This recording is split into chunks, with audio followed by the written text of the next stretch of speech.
That is Chandrababu అని చెప్పాలి. ఇండస్ట్రీలకు సంబంధించి వాళ్ళని పిలవటము, వాళ్ళని ఆహ్వానించడమే కాకుండా వాళ్ళ సమస్యల్ని పరిష్కరించడంలో వేగంగా వాళ్ళని అట్రాక్ట్ చేయడంలో సిద్ధహస్తులు. ఒక మైక్రోసాఫ్ట్ ఆనాడు బిల్ గేట్స్ దగ్గరికి వెళ్ళినటువంటిది కావచ్చు, కియా వాళ్ళతో మాట్లాడినటువంటిది కావచ్చు, మధ్యలో కింద ఉన్నటువంటి సొంత పార్టీ వాళ్ళు ఏదో సొంత ప్రభుత్వంలో వాళ్ళే సరైనటువంటి ప్రవర్తన లేకపోతే ఇండస్ట్రీస్ వేరే చోటకి చూసుకుంటాయి. యాక్చువల్గా ఇక్కడ ఏదైతే మెట్టల్కి సంబంధించినటువంటిది జిందాల్ వాళ్ళు జంప్ అయిపోయారు. అయితే అది పార్టీ వాళ్ళు కోరుకున్నటువంటి కక్ష సాధింపు చర్యల కారణంగా వాళ్ళు అవతలకి వెళ్లాల్సి వచ్చింది.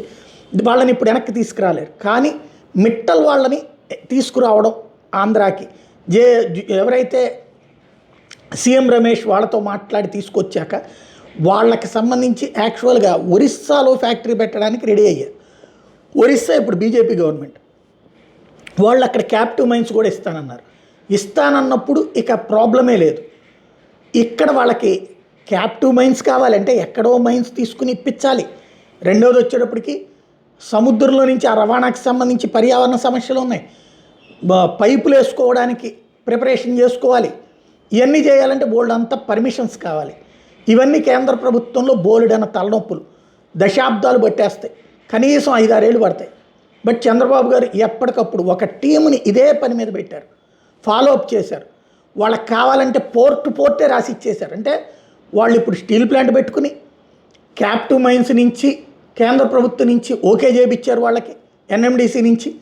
తద్వారా వాళ్ళకి రా మెటీరియల్ వచ్చేస్తుంది.